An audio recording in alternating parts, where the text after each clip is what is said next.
Take me out to see that game with all the balls, or to the wrestling ring best out of three falls. Donny and Randy talking wrestling and sports. We're talking the ball pit. It's the best, of course, 'cause it's the ball pit, the ball pit. Donny and Randy, they freaking called it, 'cause it's the ball pit, the ball pit. There's no better podcast. They're all shit.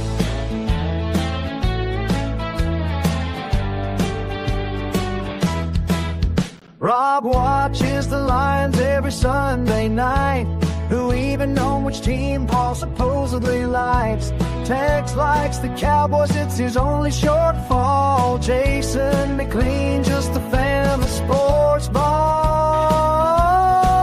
'Cause it's the ball pit, the ball pit. Donny and Randy, they freaking called it. 'Cause it's the ball pit, the ball pit. There's no better podcast. They're all shit. With Randy Gilbert as our YouTube sports guy. Donny Cho knows shit about sports, but he'll try. Donny only knows wrestling and MMA. Together these two for the US of A.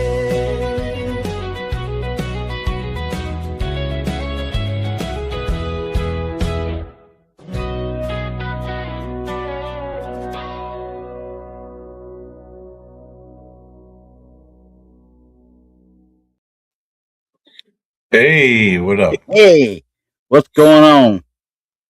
Looks like we got 3 people watching. 3. Three. We're in the big times, baby. 3. We're in Who's the, the we're third in the one? motherfucking big leagues. Me and you and who? Yeah, me, you, and someone else. Somebody just driving by. Yeah. Oh, there we got it is. Bigfoot Bigfoot Fadez. Yeah. Bigfoot She- Fadez. She's the third one lurking out there. So I didn't use your one tonight, Bigfoot Fadez, because it's like one of that one's more geared towards the Friday night show, unfortunately. And I gotta get Rob in on it and do the picks. Oh my God, the picks are going crazy today. So things happening all over the place. Yeah, Rob seemed pretty depressed about the football. Yeah, down. and I don't blame him. It's not a fun thing. The Lions have been getting their asses whooped. No, they should have won. They should have won. They had a weird play on the last play of the game. Throws it, and the ball comes out and goes straight to the quarterback who's following the play, and he runs it in for a touchdown. Then they come back and say, "Oh no, there was a pass interference on." I think it was one of the Lions receivers is what it said. There's a pass interference, but it's non-reviewable, no replay. By rule, the game's over, done. It's done. I'm just like, wait a second, hold the damn phone. That don't make no damn sense at all.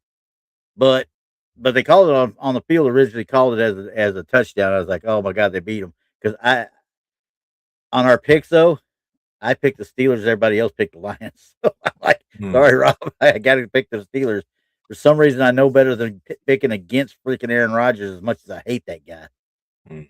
What's going on, Nemo? There's Nemos out there now, too. There's Nemo here. Oh, we've got more than 3 people today. Nice. Well, we got 3. How's that? We got 3. I'm one of them. Oh, you're not even in the chat then, it doesn't look like. No, I'm not in the chat.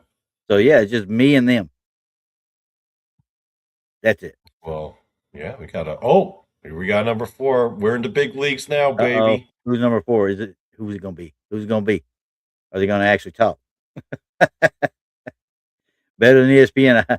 I don't know about that sometimes, but yeah, I'll go with that. I will go with better than ESPN because we kind of tell it a little bit differently than they do. So,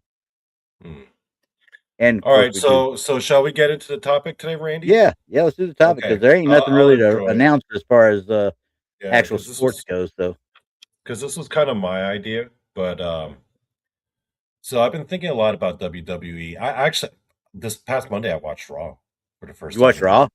I've Yeah, gotten to the point I haven't watched any of them. I watched the replays, or not the replays, but the highlight shows or the highlight things on YouTube, yeah. and that gives me the synopsis I want because I don't want to sit there and watch half of the damn You know what wrestling. I do? Because I have the Netflix app on my phone. I put it up. I plug in my phone and I put it on my phone. And I just have it running in the background while I'm doing other shit. Yeah, And then yeah, every now and then something, will catch my. I think that's typically how people would. That's how to watch Raw, really. yeah, because it's so boring at spots, and now they're talking about going back to 3 hours. Same thing No, with they're talking about SmackDown. SmackDown going back to 3 hours. There's not enough content there for 3 hours unless you're going to bring NXT in a lot. So I started thinking about how ways they can make it better and ways that it was interesting back when I was watching wrestling as a kid. Hmm. Okay.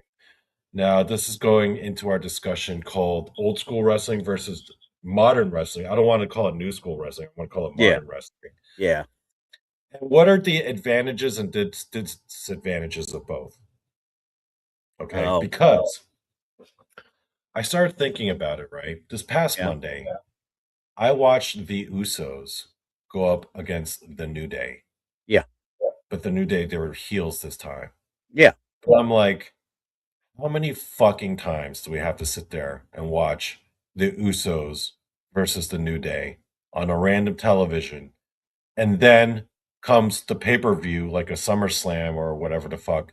Hmm. Oh wow, can you believe it? It's going to be the Usos versus the New Day. Yeah. Like we see that every fucking week. Yeah, because Week they in and week elevate out. nobody. They elevate nobody, It's especially the in the same tag team rank. teams. It's not even musical chairs because if it was No. like Usos going up against a possibility of 3 or 4 different teams, but there was at one point where when they were feuding, like when they feud with like someone like the New Day, Mhm. their tag team divisions only got so many teams. And Yeah. it's just the same goddamn match every single fucking week. Well, And yeah. I'm Same one every they time. didn't do this when I was a kid during the age of WWF superstars. I started No. thinking really deeply about it, and I realized there was one big difference with old school wrestling, with the Uh-huh. wrestling that we have now. Yeah. I started thinking really hard about this, and back then they had squash matches. Oh, They yeah. had title 100%. matches. Yeah. That's something that you don't see in WWE anymore. Now, No. for the people who are Don't have them watching anywhere who may not anymore. be yeah, for the people who are watching right now who may not be familiar with the old school concept of the jobber match, Randy, why don't you give a basic lesson to the non-familiar wrestling fans? Okay. That's pretty simple, honestly. And Mhm, I'm just going to take off the wall out of the blue, pick one out of the air. King Kong Bundy. Okay. mhm, King Kong Bundy was the king of championship. The Saturday during the day, the superstars, wrestling superstars. mhm. Because they throw him out for matches for those tapings and stuff. They throw him out for matches like crazy against whatever jobber, and the jobbers are usually the local talent, like the guys that we wrestle the indies there, and this is during WWE time. This isn't the old school, but they would throw the They jobber don't have out any there. special gimmicks. It's usually just like their Yeah. first and last name. Hell, Mick Like, Foley was a jobber there at one point. yeah, He yeah. was a jobber and actually got out and did a job tag team against the British Bulldogs. He said he was in hog heaven until he realized that freaking Dynamite Kid was kicking the shit out of him. And he didn't like it. So he's like, he idolized the Dynamite Kid, but Dynamite Kid wasn't having that crap. They beat the ever loving crap out of him. What's going on, Roger? So So either way, yeah. so you put that kind of guy out there. When it's the good guys, you had somebody like Steve Lombardi / the Brooklyn Brawler / whatever Mhm. gimmick he was doing at the You time. had a designated jobber. Exactly. Brooklyn Barry Brawler Hart, was a designated freaking, jobber. Barry O. They were the guys that went out and they made that guy look good. Okay. Mhm. SD Jones. He was the guy the same way for the heels. He made the heels look good because Hesty Jones was not no little guy. You know what I mean? He was a big dude, and he was the one that famously lost to Bundy at the first WrestleMania in 5-10 seconds, whatever it was. One avalanche, boom, 5 count, done. Because Bundy made sure everybody the refs always counted 5 count. He wanted a 5 count. He didn't want a 3 count. He wanted a 5 count at that time. So, but yeah, that's what they had. They had those guys that, quite frankly, if you were a good jobber, a real good jobber, they kept you around like a Steve Lombardi or Barry Horowitz. They kept them around because they were good at making their opponents look good and still getting a little offense and piss the crowd off enough or make the crowd get a little hope just enough to make that heel or face even more over than what they were. Yeah. So the idea is that back in the 80s, right? And this was commonplace. This wasn't just WWF. I'm No, pretty sure no. they did this in like NWA. NWA was the same way. Same way the old WCW Saturday night stuff or whatever, worldwide wrestling, whatever they wanted to call it at the time. So the concept was that you had your big name guys or your like mid card, right? You had like, for example, let's say WWF was doing a rivalry between someone like $1 Million Man and Hacksaw Jim Duggan. Yeah. You don't actually see them fighting on TV every week. No. They'll do promos, right? They'll do promos. Yep. They'll do like clips of like previous matches or when maybe $1 Million Man did something really dastardly to Hacksaw Jim Duggan, like a clip. Yeah. Right. Yep. But then in the matches, in the show itself, for if they're going to appear, they're going to beat up a local jobber. Yeah. Beat the fuck out of him. Yeah. And it's supposed to make him look really tough. Mm-hmm. Right. And it's supposed to build towards that. Right. And then finally, once you get to the pay-per-view or Saturday night's main events back then, you get the payoff. Right. Yeah. You're building up to that. Modern WWE doesn't do that anymore. No. Modern WWE, like in Raw and SmackDown, no matter how big of a name you are or who's got what program or rivalry going on, they're going to fight each other on TV. Yeah. They're not whether going to it be a match or a brawl, it's going to happen. Yeah. Or maybe there's going to be a promo, but then there's going to be a run-in. Yeah. Yep. 100%. There are no squash matches. WWE did away with the jobber matches, and I feel like in a lot of ways that really hurt the product. Yeah. Because now it's much harder to build up your mid-card talent because you got to march them out there against another mid-carder. Yep. Either someone's going to lose, which means someone's going to look worse. Yeah. It's going to kill their momentum. Another person's going to be elevated, right? Yep. So there's that. Or you're going to do like a fuck finish where it's like a count out or a DQ. Well, yeah. I mean, honestly, look at the last month, 2 months or whatever. They've done their very best, quite frankly, to bury LA Knight. Honestly. Yeah. They really have. Because LA Knight has got a crowd presence now. He's got a pop every time he comes out. He's got the catchphrase. He's got the look. He's older because he's in his 40s. That's one thing against him. But this dude has been saddled with so many shitty damn gimmicks by the WWE in his time there. Go back and look at the Max Dupree thing from the male model thing that he was doing. Their manager. That was before LA Knight, but that's Eli Drake. Eli Drake was a TNA world champion at one time. Okay. Well, how do you not write that? Going back to like the 80s and 90s, like there were wrestlers who were saddled with shitty gimmicks, like the Red Rooster, right? But even someone like the Red Rooster, you would watch him on like Saturdays on WWF Superstars, and what is he doing? He's beating the piss out of a fucking jobber. So he still looks strong. So when you see him out there, you still see him as like a name, even though his gimmick sucked, right? I don't know, Randy. What do you think? Do you think WWE needs to bring back the jobber match? Do they need to go back to that format? Well, you gotta think about it though. This is before the Monday Night Wars. This was before cable, not necessarily cable TV, but worldwide TV and one big show a week type thing. This was where they were just putting content out on different channels throughout, WSM out of Chicago, I guess it was, and then TBS out of the South with WCW. But what was the Superstation? Not the one out of Chicago originally. I think it was one WSM. I'm trying to remember the name of it, but either way, that's where uh, Vince McMahon really got it going, trying to go national, and it was Superstars of Wrestling was coming on that station, and it was cable provided to every home that cable went to, pretty much. Yeah. So he had to have content at that time to get the name out. Well, the names are all out and they're worldwide now, so there's no reason to have Sunday Night Heat. Remember the old days of Sunday Night Heat? Yeah. That was a lot of jobber matches on there at one time. Yeah. I mean, there's no need for them now because of the how do I put it? The coverage that they've got now that they didn't have before. You know what I mean?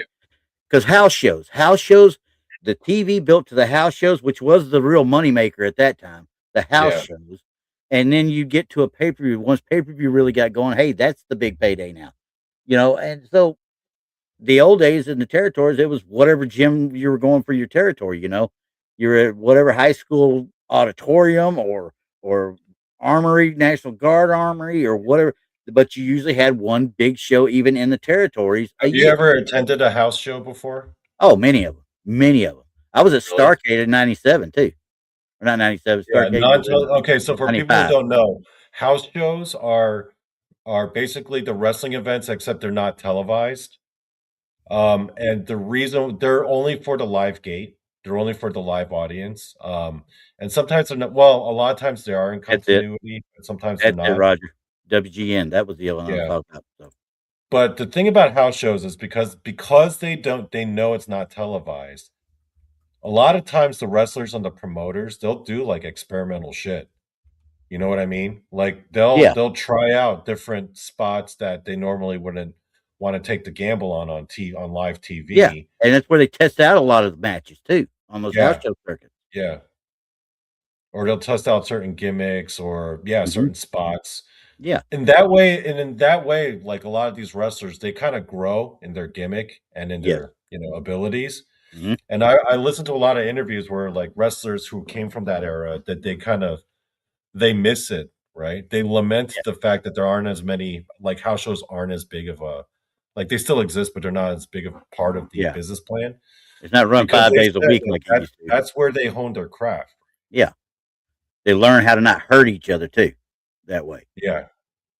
So, I mean, that's another difference between old school and modern wrestling, right? Because old school had the televised, had the pay-per-views, but then they also had the house shows where people would hone their craft. Yep. I went to when I was stationed out in El Paso in probably 2001 or 2, I guess it was, might have been 2002. But they were doing the Road to WrestleMania and it came through El Paso. And that was Eddie Guerrero was still alive. I mean, it was a big thing. Jericho was a good guy. I mean, I think Randy Orton was on they had it. It was a stacked match. This was a house show, and of course, Eddie Guerrero was a bad guy at the time, but he's in his hometown of El Paso. So they made sure that he got the night pop. He came in and run in to help Chris Jericho, who was a good guy, who was getting beat up by, I think it was Kurt Angle. I'm pretty sure it was the guy he was going against, but Kurt Angle and another person were attacking. The crowd cheered for him. Yeah, and Eddie came in and protected them, or took them out. But that sent the crowd home happy after that. You know what I mean? Because that was that's something they their hometown guy. Because Eddie's supposed to be a bad guy, so it wouldn't make any continuity sense. Yeah, but because it's a house show, they could just do it. Yeah, exactly. And it sent the crowd home happy because everybody loved Eddie Guerrero. Period. Yeah. They just did. Now, I will tell you, being there in El Paso and being in the Army at the time, they got to come through the airport, and we have courtesy patrol at the airport for new privates and stuff that were coming in and stuff like that to get them to the right location before they went to base AIT and stuff, because it was a training post as well. Mm-hmm. And I can tell you what, I met so many of them, and Kurt Angle is probably one of the nicest guys you will ever meet, by bar none. He will just sit there and BS with you you got to cut him off, I think, sometimes, because he just sit there and BS with you about everything. He doesn't care. Angle's a national treasure. Yeah, he is. He is a good guy. He really was. There's some you just don't want. You just know not to approach him. You know what I mean? Undertaker when he was in full blown day, don't approach. You know that kind of deal. But he took it seriously though. So Hmm. Do you think do you think WWE could benefit if they kind of went back to that approach to the jobber match on TV, build up the feuds and have the payoffs on the pay-per-views, but don't have the two people feuding actually have matches with each other on weekly yeah, TV?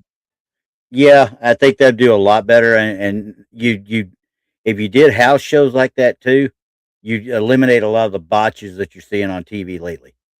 You see a lot of botches. That poor old AJ Styles. I mean, I've seen that man do the phenomenal forearm 5,000 times if I've seen it done once. And Saturday night's main events, the one night he actually come completely off the ropes when he did it. He literally got up there and slipped completely off. Not just a little He bit fall botched down. it bad. I Yeah, I botched. saw that. He He almost went botched it down. bad. Yeah. So that kind of That was sucked for rough. him. I mean, but he's getting older, and quite frankly, the WWE's ring ropes are taller than most everybody else. So, Hmm. but anyway, But he's done it a million times on those yeah. ropes, man. And there's it's just that one night just happened to happen. And it sucks. That's why I don't like springboard stuff because that is so easy for people to botch, and people think they can do it until they're doing it. You know what I mean? Like I said, he's done it a million times, but that one time, done. So Now, anyway, people will often say like old school wrestling, they were better storytellers. oh yeah, oh yeah, Do you think 100%. that's the case?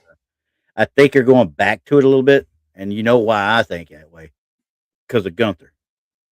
Hmm. Gunther is straight out old school. I'm telling you, that dude, he puts on a match like I used to watch back in the 70s and 80s. Hmm. He really does. He uses psychology.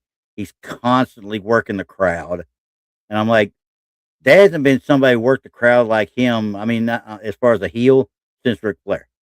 Honestly, watch him work the crowd as he's in a match, and Do you watch the think way Ric modern Flair. wrestlers attempt psychology though? Like if you They watch like some of attempt, these newer guys, they attempt it. but they don't know. They're not good at it. Hmm. He's good at it. Another one was his choky boy though, Ludwig Kaiser. That dude could play a crowd. He had that natural charisma about him. Of course, he's at El Grande Americano right now, but uh, he has that swagger about him that, and he stays in character. He doesn't get broke real easy. You know what I mean? And it's cool to watch some of the old school ones come back. You know what I mean? The old school style, I should say. But I mean, the high flyers have their place too. The balls to the walls guys, you know, because The acrobatic stuff. yeah, and even the grounded ones, but like Braun Breaker and Bronson Reed. Hmm. There's a monster, the monster team that really you haven't seen since the natural disasters in early '90s. Honestly, if you think about What would you say it, new insults were modern better, wrestling? Nemo. What would you say modern wrestling gets better than old school then? Oh, the athleticism by a long shot. They're The better athletes athleticism. for sure. Yeah, and they've learned how to take the bumps and how not to hurt themselves. That's why when you see these guys going over the top ropes and doing springboard and stuff, when those guys aren't in position to catch them like they're supposed to be, I kind of get upset because I'm like, you're that guy's trusting you to catch him, and not hurt himself. But hell, you got people now doing it like that. Javon Evans in NXT, when he goes flying over, he can just flip real quick and land on his feet. He's just that cat like. I'm like, Right. I've never seen somebody do like that kid does. Never. So insults insults were better according to Nemo. Yeah, I think they probably were. The insults back then because they had to talk. These guys now can't talk very well. They really can't. Well, a lot of times there's something to be said about the scripted nature. So for people who don't know, like old school wrestling, like when Hmm. they get up in front of the mic and they cut their promos, Yeah. a lot of that is improv. A lot Oh of yeah. that is just them riffing. And you get some real gems out there because they're in character, they Yep. stick with the story, Yeah, granted, it's oftentimes a pretty simple and straightforward story, but Hmm. those guys when they when you see like someone like a Ric Flair screaming into the mic, you Yeah. know, who is a good promo guy that whose picture we have here? Oh, Superstar Billy Graham. If you got that in there, if you see that one, go look at Yeah, like a Superstar Billy Graham. superstar Billy Graham, right? Yeah. My mom and Like, dad, we're down here in Texas, so we had the Von Erichs like crazy. But Superstar Billy Graham made runs around the territories as well. mhm, And my mom used to laugh hit her ass off because Superstar Billy Graham be sitting there talking to the mic, telling the guys in the ring, "Don't touch the face, Jack. Watch the face, Jack." He's giving all these people hell, and my mom's sitting there giggling, and I'm like, "What the hell's going on?" She said, "Look, he had to turn his face away from the camera because he cracked himself up. mm, That's how funny that guy was. He was that damn good on the mic, and it was just."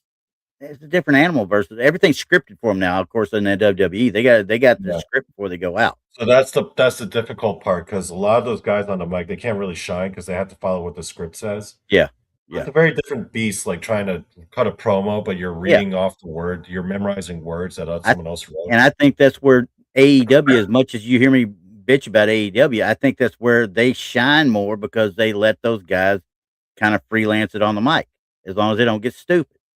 You know, Yeah. I mean, because hell, I will sit there and listen to a Tony Storm interview all freaking day long. That girl is a gold mine on the mic. Mm, She's a gold mine in the post match or post event media scrums and stuff, the press yeah. conferences. She's freaking hilarious. She is absolutely hilarious, and it's so much fun to watch her. But anyway, that's just my personal opinion, and that's more of a work rate area down there than as AEW than Mm, it is a quote unquote show. You know what I mean? yeah. They're trying. I think they got something going on, but I just I don't know. The rehashing I of feel like the same people AEW anymore. picks and chooses like Hmm. the old school and new school stuff. Yeah, Like they'll try to incorporate elements from old school wrestling, like those kinds of promos. Um, but then they'll mix it a lot with like very modern stuff, right? Like a spot fest. I'm sorry. I'm not trying to laugh too much right there, but freaking Bigfoot Page just sent me a video. She made Jake Paul into a Street Fighter character. I'm sure it's been done.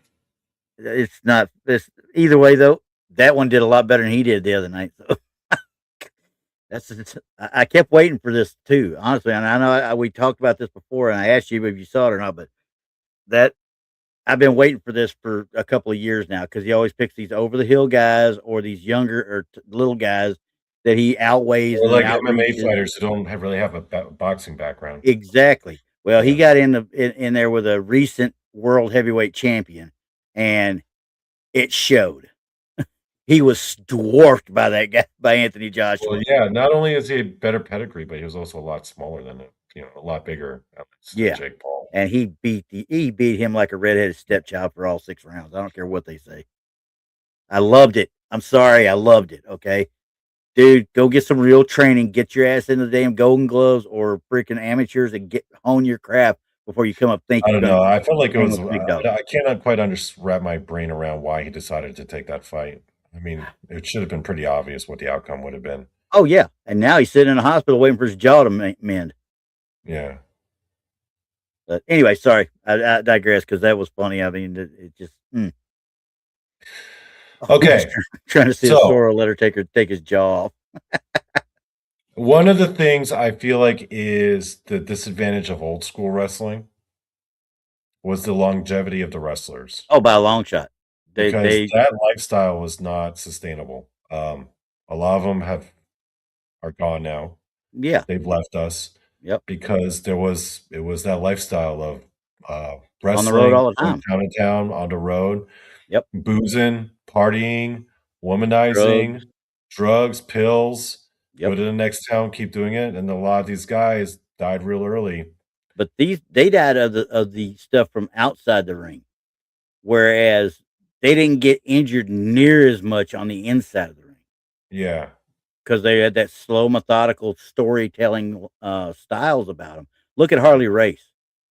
Harley Race could whip people's asses if he wanted to, not just a little bit. He could really hurt them, and but he got out there and he could put on a show with anybody that make money with him. He'd put on a show, and I'm trying to remember which one it was. There was a phantom NWA title switch at one point. I'm trying to remember. What's his name? Dutch Mantel told the story on his show a while back, but there was a guy, and I want to say it wasn't Tommy Wildfire Rich. It was somebody else, but he Race got in there, and they did the house show thing or whatever with the top, the top baby face of the area, and Race put him over for the crowd because he knew the guy was having this kind of problem or that kind of problem. He let him take the title off of him that night and won it back the night after, even though the NWA didn't sanction it or anything like that. He did it to help that guy out, and I'm like, the dude's he was just he knew how to take care of others in the ring. You know what I mean? Yeah. So I mean, but that was the difference between the old style and new style. I mean, or the old style. Shouldn't say school. The old style versus new style. He could do 45-minute matches because they weren't running balls to the wall the entire match. Yeah. I mean, look Yeah, at you're right. They weren't getting as many like joint injuries. You had a lot of rest holds. You had a lot of chin locks. You had a lot of headlocks. So old school wrestling itself was safer because it was more psychology based, but then like all of these wrestlers were dropping like flies because they had like unsustainable lifestyles. Yeah. Whereas modern wrestlers, right, they're better athletes. They do crazier moves, but as a result, they also get more injuries. Oh yeah. I mean, look how many in the last 30 years, I should say 30, 20 years. Let's just say 20 to 25 years. How many neck fusion surgeries have you heard of? Yeah, a lot, right? A lot. How many did you hear about before Stone Cold's? Well, there were some, but not many. I mean, there Not were that still like many, yeah. dangerous moves and people getting hurt, especially once you incorporated like the Japanese style or like when people Yeah. start going over to Japan and started doing Yep. crazy shit over there. But they still didn't hurt people though like that. It's still they knew how to make it look real, and you're going to catch a little bit of a bump. Don't get me wrong, but it wasn't like they were going to actually break you. You know what I mean? Unless you're Vader and get your eye knocked out its socket by blind Stan Hansen, or Right. or you got Vader taking on Mick Foley, Cactus Jack, and ripping an ear off because of the ropes were too tight. Yeah. So, I mean, honestly, I love Japanese wrestling though. I mean, honestly, that's some of the greatest pure wrestling that you'll ever see. It as far as is. professional It's wrestling. I call it undiluted. Yeah. Yeah, that's a good way of putting it. Yeah. Masahiro Chono, when he came over and started working with WCW, they watered him the hell down big time. Because I can tell you right now, Masa Chono would have absolutely destroyed everybody in WCW without thinking twice. I think Hulk Hogan was afraid of him, honestly. Another advantage of modern wrestling is that, like, hey, Mickey, old school wrestling was basically a good old boys club. I mean, face it, it was. It was. Right? It was. There was racism, there was misogyny, Big and time. I'm not one of those people that goes online claiming to be like this wokey snowflake motherfucker who's like with pink hair and shit. Yeah. But it was a product of its time. Yep. A lot of like black wrestlers talked about how they faced like outrageous forms of racism inside and outside the ring by their peers. Women were relegated to either like a sideshow or like a bikini contest or like a mud wrestling thing. They were valets. Or valets. Yep. Exactly. Now you had some of these women here. Oh yeah, you're gonna bring up the real ones, right? Yeah, which pick Mildred. go Mildred Burke first because that's a whole case They made a study of movie her about own. her. Yeah, but she was like an oddity, right? Because they didn't even have a women's league. No, she So did they it. would have like these wrestling events, but then they would Mhm. put like one women's wrestling match. And this is back to when people did not understand women could wrestle too. Yeah, So it was just like it was almost like a freak show, really. yeah, and that's what it was. But she learned how to make it into something that could make money, and she And they laid made that. a movie about her. She's the Yeah, one that made the movie Queen of about the her. Ring, Queen of the Yeah. Ring, and I still haven't had a chance to see it. It was supposed to go on streaming. It never went on streaming. You have to rent it to stream it, Oh, you're rent it still or waiting? buy it. Yeah, it's never Like gone on an Glow, actual streaming app. I Mickey love G Glow. says she should like Glow. Yep. Yeah, I used to watch Glow in the 80s. Oh, Yeah. by the way, fucking love the Netflix series. Oh yeah, it was great. And then But, the except for the documentary fact that it got about Glow canceled was after good too. season 3, and then it didn't get a proper send-off, but Yeah, yeah, and it was well, they kind of run their course. They were going their own way. They're kind of away from the way Glow was done in the first place. But yeah. if you watch the documentary on Glow, that was amazing too I because watched that too. I actually you know, watched the documentary because of the show. I yeah, got so into I the did show, too. I wanted more, yeah. And I remember going in there and seeing Mount Fiji. She was Yeah. laid up and stuff, but they got her to the reunion. And God bless freaking what the hell, Ivory, uh, Tina Carrera, I think Tina. Well, she was Tina Ferrari in Glow, and then she Oh, yeah, became only one of the girls from Glow actually made it into the WWE. yeah, and that was Ivory. Yeah, Yeah. and I cannot remember her name to save me, but yeah, she actually gave back to Glow and helped with that documentary a lot.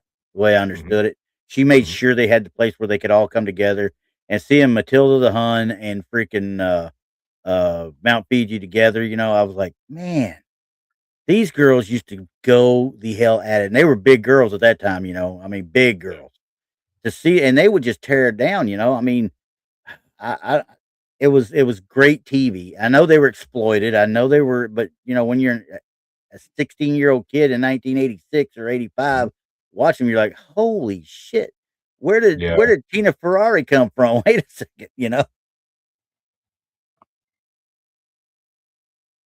Well, it wasn't a spoof, it was just a No, women's wrestling I show, think and I they did watched it. it every weekend. I Yeah, I remember did it too. used to come on, like, right around the same time as WWF Superstars, like, because it was all syndicated. Um, and now so that's the problem with old school wrestling. Yes, there was women's wrestling, but they were either like a freak show or relegated to, just like a beauty contest or Yeah. valets. They weren't taken seriously. They Yep. weren't considered as good. But modern wrestling, the women are as good, if not better. They're headlining shows. You got people like Rhea Ripley who are just killing the Yeah, game. and look at that picture of her evolution too. Honestly, Yeah. that first picture. Look And at her she's evolution. headlining pay-per-views. Yes, and putting on banger matches. I Yeah. mean, just amazing matches. Her and Charlotte. I mean, quite frankly, that year Then you got that Tony second, Storm, she's putting on who amazing just matches. who's got some of the best character work now, right, in wrestling. Yep, 100%. And she's not a high flyer either. She's not Yeah, one that goes all over the place. She's a ground and pound. She will get you down and yeah, wear you out. That little that pile driver she does that they call a storm effect or whatever it's called. It's nothing but a quick pile driver. That's all it is. But when she hits people with it, you thought she'd shot them. That's how you yeah. sell a finisher. You got Charlotte. Charlotte headlining. That was her. That was her first match right there against Bailey. Hmm. I'm like, go from that to what we've got now, and that's when she was NXT champ. She was her and Rhea Ripley at that particular WrestleMania. I don't care what happened in the second. Those two had the match of the entire event. Honestly, Oh, Bigfoot Fadez was talking about Tony Storm. She looks like yeah, a buff Marilyn Monroe. that's why Yeah. she calls herself Timeless Tony Storm. Yeah. I like But Tony Storm. Lisa Moretti is Ivory's name. That's what I was trying to remember. So Lisa Moretti. But yeah, she was Tina Ferrari in Glow though. So yeah, that is one advantage of women's wrestling Yeah. or modern wrestling. is that it's not a good old boys club anymore. Nope.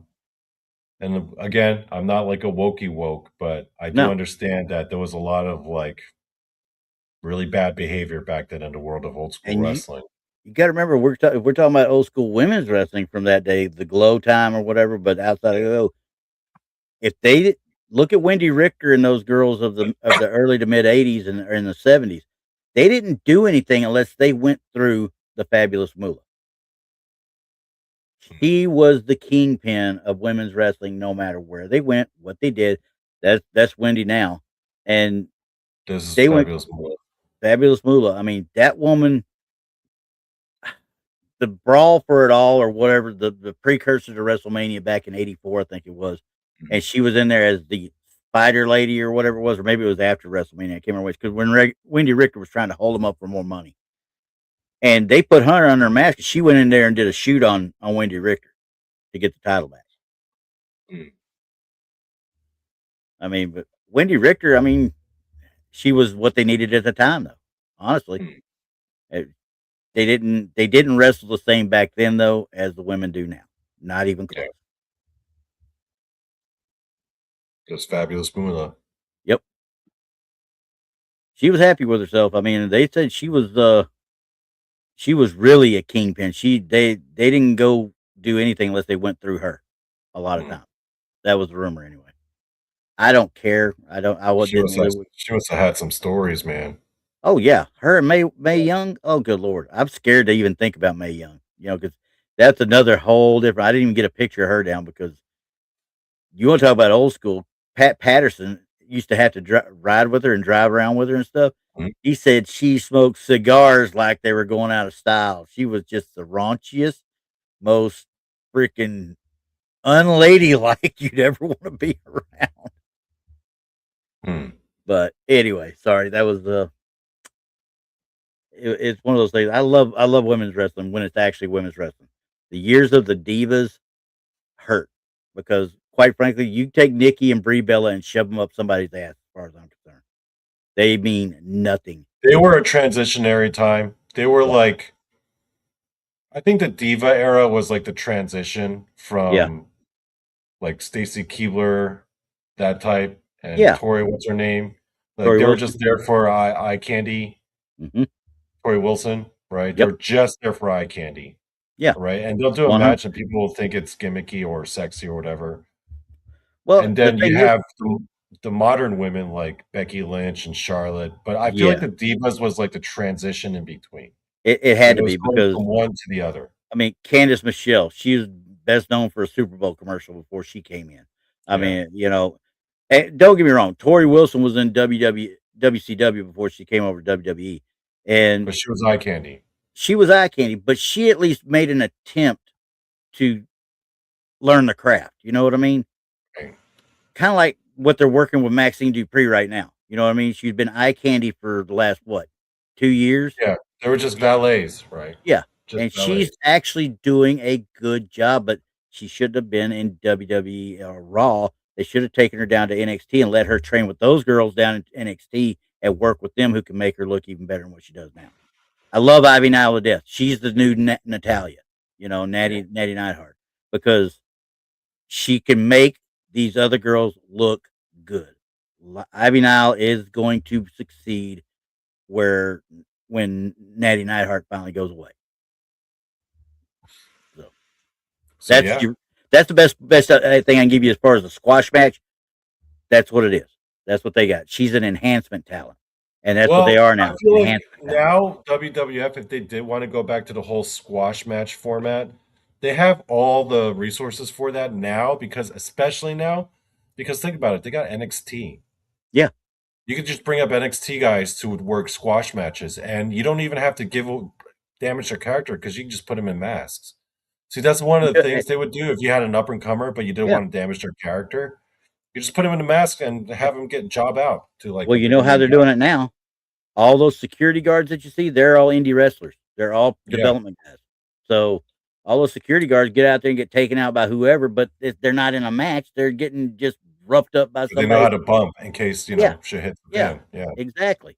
So I'm like, okay, I can dig that. But as far as going back to a true squash, nah, I don't think they ever will. No, I don't think they ever will, but I feel like it's a shame because I feel like if they did go back to that format, I think that frees up. We don't get stuck with like the Usos facing off the New Day every week, and then they face each other at the pay-per-view, and we're supposed to act like that's some big deal. Yeah. Yeah, and quite We frankly, don't have 3-hour Raws where you have 5 matches in a row end in like some kind of fuck finish, like a DQ or count out. And I'm getting tired of finishers not meaning a fucking thing. Not meaning a goddamn thing. Yeah. I mean, come on. Yeah. Honestly. I mean, I understand. Let's say Gunther, for example, Gunther.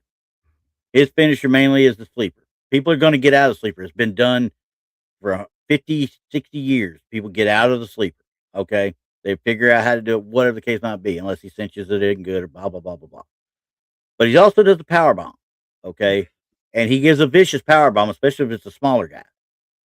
So not once have I seen anybody other than Jey Uso kick out of that power bomb. There should be a rule. You don't kick out of a finisher on TV. Yeah. The only time a finisher gets kicked out is in a pay-per-view. If at all. Yeah, if at all, honestly. I see finishers get kicked out of on Raws, and I'm like, what are you doing?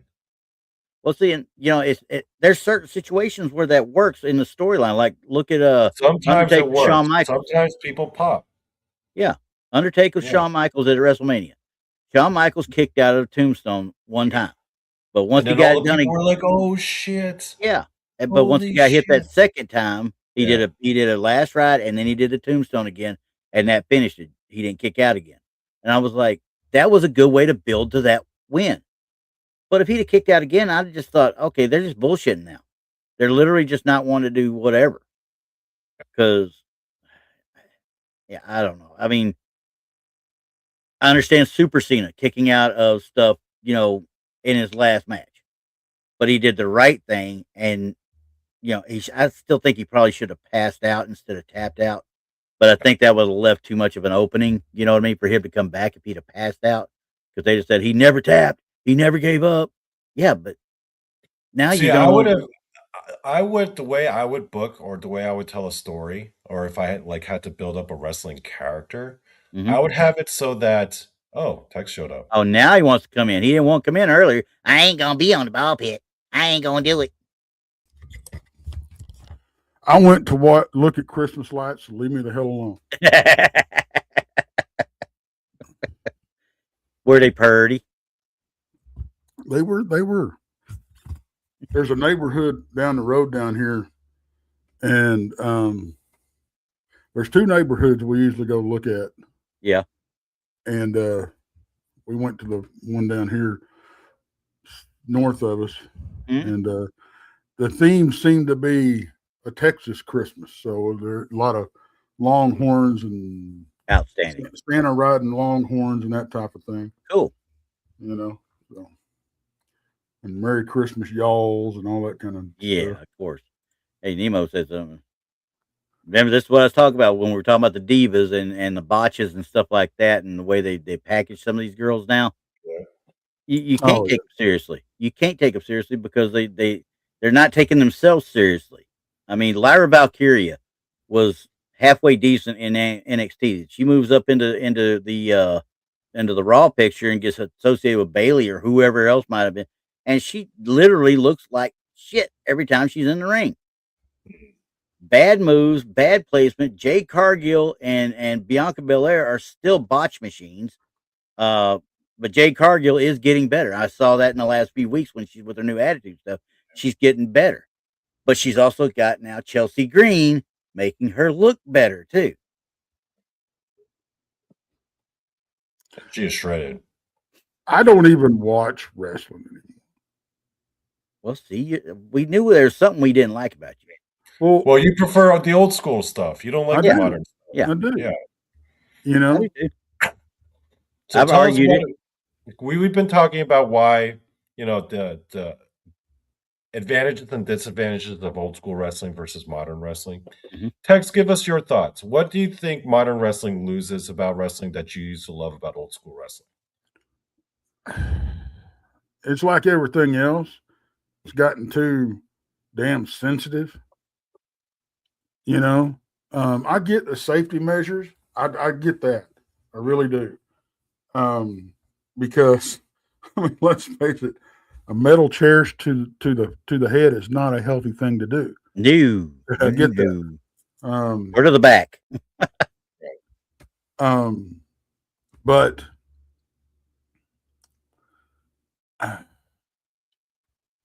it just used to be. Well, you know, one thing I think the loss of kayfabe is kind of what did it for me. A lot of it, yeah. Yeah. You know, because there used to be that. I mean, you knew, you know, if you had half a freaking brain, you knew, but it was like they didn't shove it in your face. Yeah. Right. Yeah. That it was kayfabe. You know, and now it's just like the wrestlers know that you know. Yeah. So and they don't care anymore. Right.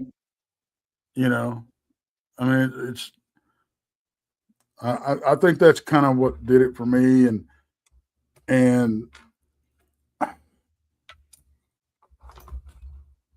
now I hated.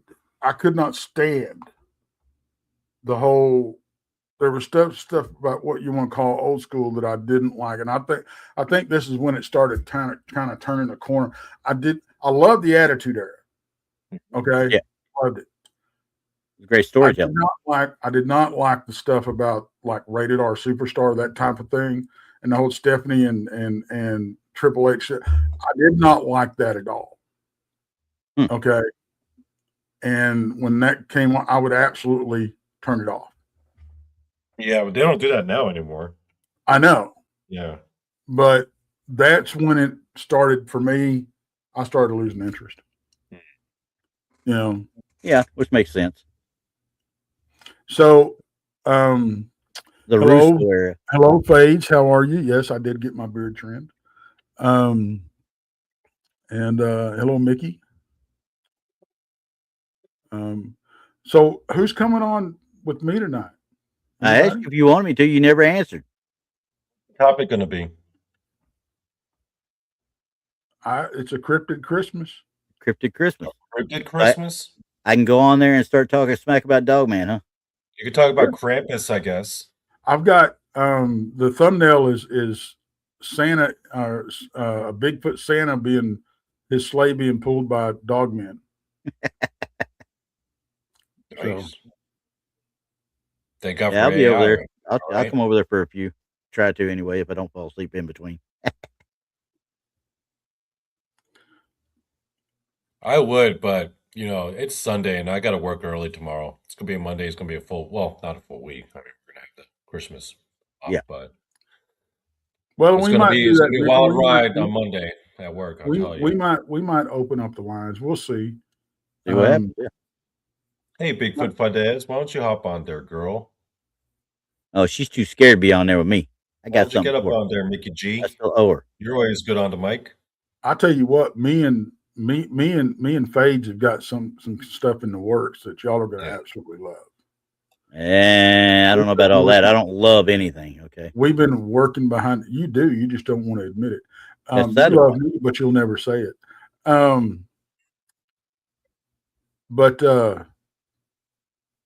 Yeah. Hold up. Time out. Whoa. Hey, wait a second. No. Because I'm telling you right now, I grew up on Mike Tyson's Punch Out. All right. I got something for your ass on that one. You ever beat Mike Tyson? Yes, I did. Oh, you actually beat Mike Tyson? Yes, I have beat Mike Tyson. One of the early great accomplishments. Not with any of the what you call it, the cheat codes or anything like that. None of that stuff. Straight out, and it took me probably about a year to finally do it. It really did, and that was playing almost religiously every day for a year. That was the Moby Dick for a lot of kids of old school 80s. Oh, you ain't just kidding. You know how I didn't even knock him out either, though. I beat him in a 3-round freaking decision. That's how I beat him. Nemo Veer says the problem with wrestling is that it's no longer perceived as blue collar. Not really, yeah. And people, blue collar people can't afford to go see it. Yeah, can't afford to go see it anymore. Yeah, because that used to be. I mean, you could go down. Well, like honestly, I think that you want to know what ruined wrestling. Honest to God, WWE. A lot of people would say the that. old school, A lot of people would stuff. say Yeah. that. Yeah, because you can't go down to the Sportatorium in Dallas and watch freaking wrestling. Or go to where we're at here, go to to a house Right. show at the Sheriff's Posse over here. Right. You know? I went Right. to 3 of them there. So I mean, yeah. I mean, you're looking at a couple of $100 to go see a wrestling match, and that's minimum. And that's crazy. Yeah. But I'm with you. I mean, there was nothing like the Sportatorium though. I don't care what anybody says. Oh, absolutely.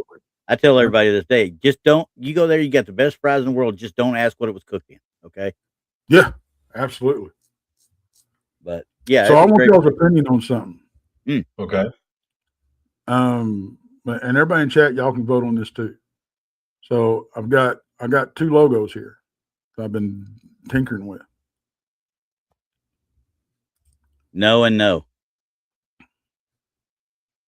Got that Show one? me the second one. Huh? And the second one? Go back to the first one. I don't know. I think I like the first one better. Yeah, I think better. that coat looks more like you look more distinguished with that coat. You look more like you. You don't look like more you like a there. distinguished Texan gentleman. Yeah, definitely first one. Yeah, I like the first one better. Okay. See what they're saying in chat. First the first one. Yeah. First one. Okay. Although I wish, honestly, I wish you would have done that logo with you wearing your one of your cryptid shirts. Yeah, instead of the blue polo looking thing. Yeah. Well, that can be changed. Yeah. It's missing that. I've literally never seen you wear a coat like that before, Tex. No, I have not, but I'm looking at it not like a sport coat. I'm looking at it like a actual coat. You know what I mean? Well, that's what it is. It's a duster. Duster. Okay, yeah, that makes sense. I can see that. And I used to wear a duster, but yeah, a lot. Of course, you're a Texan cowboy. That's what they wear. That's like me wearing an Asian rice fielder's hat. It's part of the uniform, baby. Yeah, it's part of the uniform. Oh, I'm getting that. Get ready. I'm gonna send one to you for Christmas. I want you to wear it on. I'm gonna get you a tinfoil one. Hawaiian shirt would work. A Hawaiian shirt would work. Yeah, that's true. But hold on. Anyway, but the star, Fade says I like how you put the star in the bull's head. I just made the bull's head a Texas flag. That's what I did. So, and Fade says Texas better at me at AI. Yeah. No. Yeah, I don't even try AI. In fact, I'm still on the verge of not using AI at all, only because, like I said, the other day when I heard that the #1 country music song in the country was a complete AI fabrication, and it was #1, I was like, y'all can go fuck yourselves, okay? No, I'm with you on that. I'm like, the #1 song on the country music charts, I think it was a week or 2 weeks ago, whatever it is a complete AI song. Nobody, nothing, completely generated in AI. Wait, the #1 country song was done by AI? Yeah. Holy crap. And the one thing I'm going to go by when it comes out, Paul McCartney's doing the silent album. He's doing an album that has nothing on it in protest.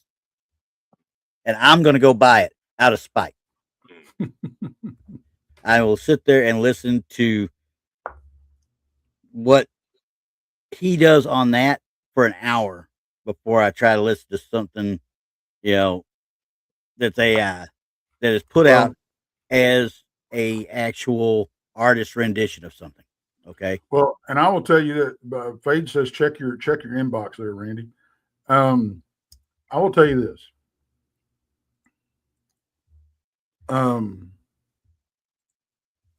I look when the AI artist stuff started coming out, and it's so good that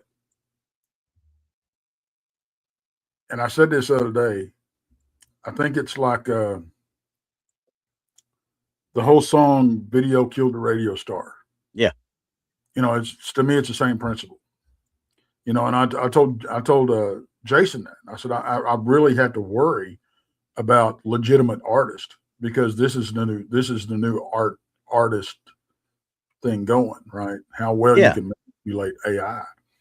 And he made a good point. It's going to make actual art more valuable.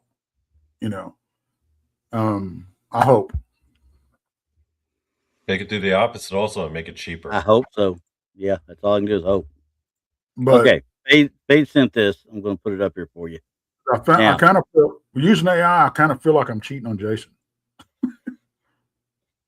See, that's what she sent me. Okay. And I told people, and we just covered this in Truth or Tinfoil earlier today because see that little star right there? Yeah. That right there is on a bunch of stuff that gets put off as paranormal evidence now. Oh, does that mean AI down there? It means AI not necessarily AI generated, but it could just mean AI enhanced as well. Gotcha. Actual photos and stuff, but they use the AI to actually enhance it in some way, shape, or form. But I tell people, if you look at that doesn't mean that the photo isn't real. It just means they've used AI to enhance it somehow. Right. And that, it could be any one of 100 things.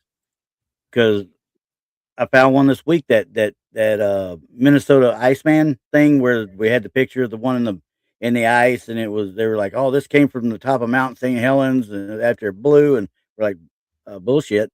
It's the picture of the one that they did the mock up for the documentary in Europe. Okay.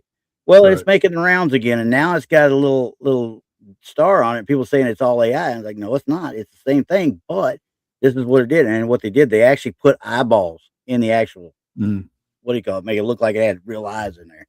So here's tonight's show. Oh, joy. Oh, nice. I like that. Bigfoot controlling Dogman. Merry Christmas instead of ho, ho, ho. Who you calling a hoe? People from Idaho. I found a shirt that if I didn't have as much, if I could only wear this shirt, like I would only feel comfortable wearing this shirt like around y'all and stuff, not out in public, because I'm not that type. But it's got a picture of Santa Claus and it says, I did it for the hose. Mm-hmm. I like that one. Nice. Okay. Well, as we sit there and think about this now, and we've talked about old school, old style versus new style, what's your favorite bit of it there, Donnie? What actually drives you to want to watch it more now? I prefer elements of both. Meaning, I feel like the Attitude Era was the real transition from old school to modern wrestling. Yeah. Because modern wrestling was kind of starting to formulate in the Attitude Era. Mm-hmm. Like I really liked AEW when it first came out because they were trying to meld it all, mesh it all together. But I think at the end of the day, I think I just prefer the Japanese style, New Japan. I like that style better. Man, Lucha Underground. I was watching some stuff about the Japanese women's wrestler the other day. Which one? You watched Queen of the Villains or whatever? No, it was just some documentary. Just some not documentaries, but just some YouTube videos about their schools and stuff. Yeah. Oh my God, dude, watch that damn movie. Watch that movie about Dump Matsumoto, freaking Queen of the Villains. Queen of the Villains on Netflix. Yeah. Have you seen that show? Watch that shit. Yeah, that's a well. That gives you... They had some clips from it, and I'm like, my God, the shit they went through, right? Yeah, yeah. Because I mean, they would beat them girls up. Yeah, and they got, even if they got in, it was a source of great honor for the family if they got into the school. Yeah, I was like, damn. Because when she transformed that other girl into, she became Bull Nakano. I was like, oh my God, yes, Bull Nakano, because she was iconic here in the States, Yeah. And then when you see her in the show, she's like this lost little girl in the beginning until she makes a Exactly. transformation. And when she transforms, you're like, oh shit, y'all just opened up a whole can of worms now. But yeah, no, Dump was that girl that played Dump was amazing in that movie though. She really was. I also like the luchador style. I think what they do in Mexico with pro wrestling is also very interesting. The way they Yeah. handle it, it's like its own Yep. little world. But Its own I little will say, microcosm. but the thing about what I don't like about lucha, The lucha Mexican style, yeah. is they rely way too much on flying around the ring. Yeah, but that's their They do. style. So I know, do. I know, but I'm like, it's just, I'm like, do something, Yeah. bouncing off the damn ropes and Well, flying across the ring. But I mean, when they land moves, it's cool. yeah, but they miss a Yeah. lot, as many as they land half the time. But sometimes, like when they do pull off, like some of the moves they do pull off, you're like, holy shit! Where did that shit come from? Ray Phoenix. When you see some of the stuff he does, and That tightrope walking that he does with that kick to the head, that's amazing watching. I'm afraid he's going to fall every damn time too. Yeah. Well, and back in the 80s, remember Tex? Back in the 80s, every so often Mil Mascaras would come up into the territory here and wrestle a couple of matches with Fritz's bunch and stuff, Right. And when he would come in, it was a big deal because he was an international star, Right. He put on a show. He wasn't a big guy, but he was barrel chested though. He was a big boy, Right. And to see him fly the way he flew, I'm like, he's kind of big to be doing that, but he did it, Well, see, and you talk about the whole Fritz bunch and everything. Yeah. Those kind of rivalries is what I miss. Yeah. Yep. Those legendary rivalries. Those storylines would go for years, and they were committed. Yeah. Freebirds of Von Erich. Period. If they found out what cars the bad guys were driving, the fans tore the cars apart. Yeah. Oh yeah. They got death threats and shit. I mean, because that's how good the kayfabe was. Yeah. Unless you run into them at the bars and stuff, because so many people ran into David Von Erich, partying with Michael Hayes and Terry Gordy. It wasn't even funny, Right. But they also didn't. Most of the guys didn't bug them either. Hey, Terry Gordy's no little guy. You don't want to go mess with him. Okay. No, he was big. Yeah. Yeah. Stupid big. Piper the one that the one that caught me the worst off guard was seeing the one man gang when he wrestled here in our hometown.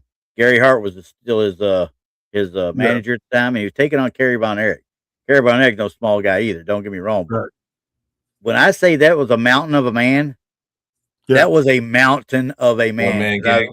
Oh my God! When they said he was 450 pounds, he was probably closer to 5. I mean, at that time. And now you see him on these shoot interviews and on these wrestling conventions stuff. That's the nicest guy you'd ever want to talk to. Mm-hmm. I mean, he finished his career up by being a South Carolina prison guard. Yeah. God almighty.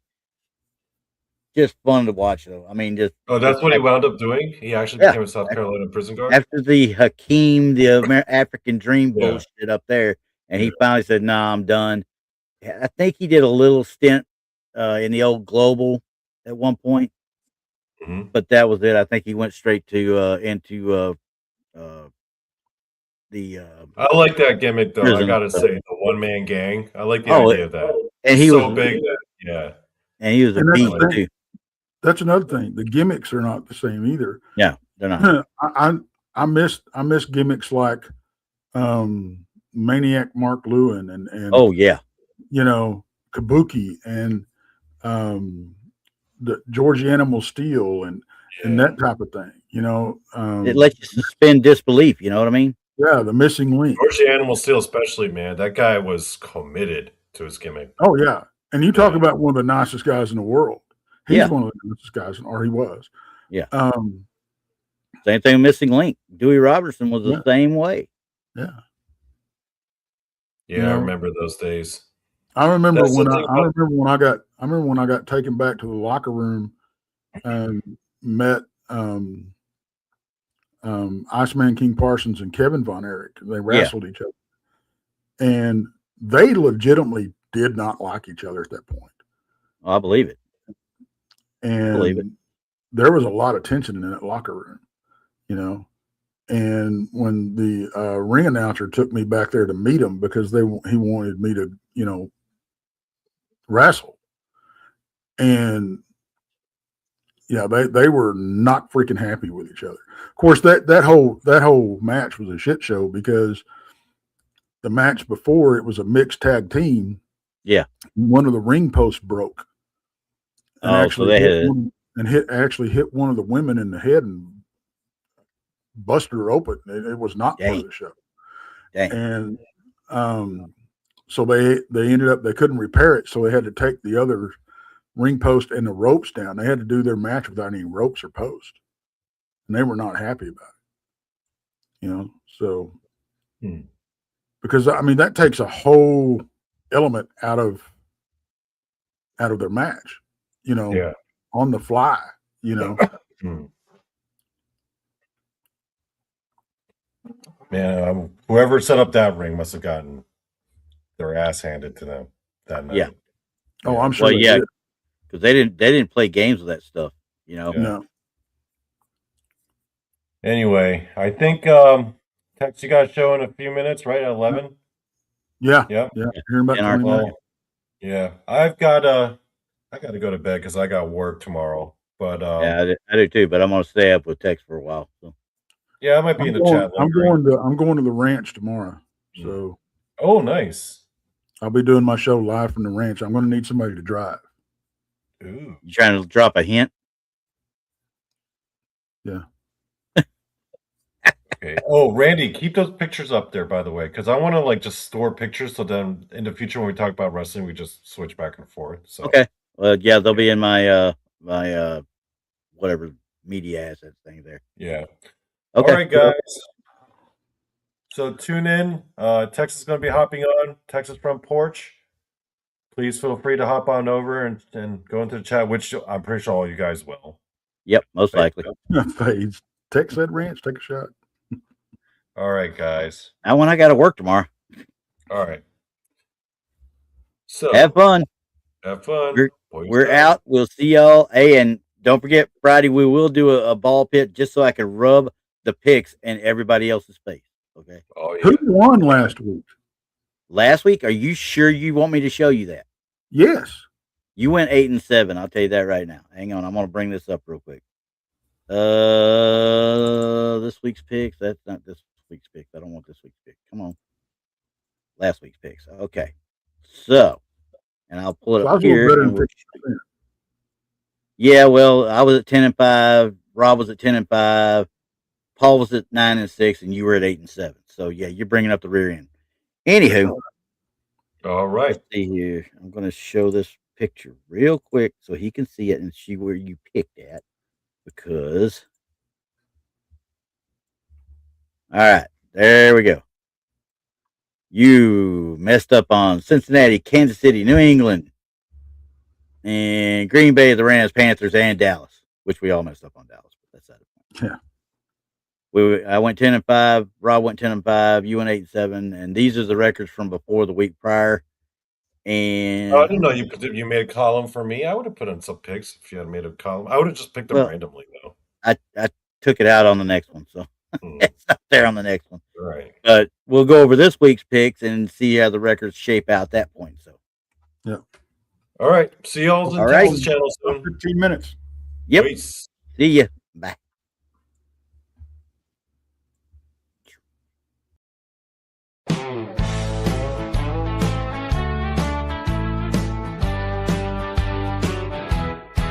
Take me out to see that game with all the balls, or to the wrestling ring best out of 3 falls. Donny and Randy talking wrestling and sports. We're talking the ball pit. It's the best, of course, 'cause it's the ball pit, the ball pit. Donny and Randy, they freaking called it, 'cause it's the ball pit, the ball pit. better podcasts. They're all shit.